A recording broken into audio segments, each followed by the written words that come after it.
বদর যুদ্ধের হাতিয়ার গর্জে উঠুক আরেকবার। আসুন আমরা বদর থেকে শিক্ষা গ্রহণ করি। 17ই রমজান বদর দিবস আমরা পার করলাম, কিন্তু এখান থেকে আমরা কি শিক্ষা গ্রহণ করলাম? প্রিয় বন্ধুগণ, আসসালামু আলাইকুম রহমতুল্লাহ। এই যে রমজান মাস, এই রমজান মাসের এত গুরুত্ব কেন জানেন? কারণ এই রমজান মাসে কোরআন নাজিল হয়েছে, আর আমরা এই কোরআন থেকে জ্ঞান অর্জন না করে আমরা বিভিন্ন দিকে ছোটাছুটি করতেছি। এই রমজান মাসে আমরা মার্কেটিংয়ের জন্য দৌড়াদৌড়ি করতেছি, কেনাকাটার জন্য দৌড়াদৌড়ি করতেছি, খাওয়ার জন্য, ইনকামের জন্য দৌড়াদৌড়ি করতেছি, কিন্তু রমজানের যে গুরুত্ব সেটা আর কোরআন নাজিলের কারণে তা আমরা কোরআনের থেকে জ্ঞান অর্জন করার চিন্তা করি। আর এই রমজান মাসের একটি কি জানেন, আজকে আমরা যে রমজানটি পার করলাম, গতকালকে আমরা 17ই রমজান পান করলাম। এই 17ই রমজান ছিল বদর যুদ্ধ। এই জীবনের প্রথম রমজান রোজা ফরজ হয়েছে, এবং প্রথম রোজা ফরজ হয়েই প্রথম যে যুদ্ধটি সংঘটিত হয়েছে সেই যুদ্ধটি হলো এই 17ই রমজান বদর যুদ্ধ।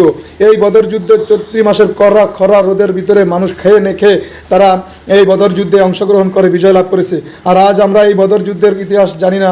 আমরা রমজান আসে, রমজান যায়, কিন্তু আমাদের ভাগ্যের কোনো বদলায় না, চরিত্রেরও বদলায় না, সমাজেরও বদলায় না, কোনো কিছুরই পরিবর্তন আসে না।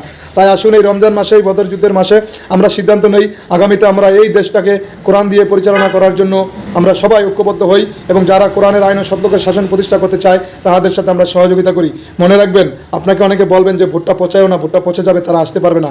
মনে রাখবেন, কোরআনের প্রেমিকরা আসতে পারুক বা না পারুক, আপনি ভোটটা দেওয়ার পরে কাল আখিরাত আদালতে আল্লাহকে বলতে পারবেন যে হে আল্লাহ, আপনার দিন বাস্তবায়ন করার জন্য একটি ভোট দিয়েছি, তাদেরকে সমর্থন করেছিলাম, আল্লাহ আমি ইসলামের বিরুদ্ধে ছিলাম না।